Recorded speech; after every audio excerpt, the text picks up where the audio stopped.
काल होता पाडवा. पाडवाचा दिवस तर खूप छान गेला. संध्याकाळच्या टायमिंगला माझी ताई आमच्याकडे आली होती, कारण श्रावू 5-6 दिवसांपासून आजारी आहे. तिला बरं वाटत नव्हतं. तिलाच भेटायला ताई आमच्याकडे आली होती आणि तिला येताना ना मी हा इंद्रायणी तांदूळ सांगितला होता, कारण इंद्रायणी तांदळाचं भात मी श्रावूला करून खाऊ घालते. त्यामुळे ती येताना हा तांदूळ घेऊन आली. तो डब्यामध्ये पॅक करून ठेवला.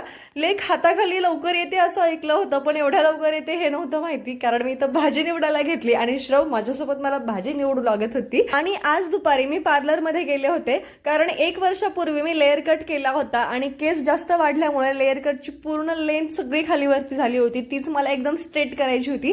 कुठला कट नाही केला मी, फक्त खालीन केस असे स्ट्रेट केलेत आणि खरंच खूप छोटे केस करून आले मी. मला कारण लांब लांब केसांचा खूप कंटाळा येतोय आजकाल.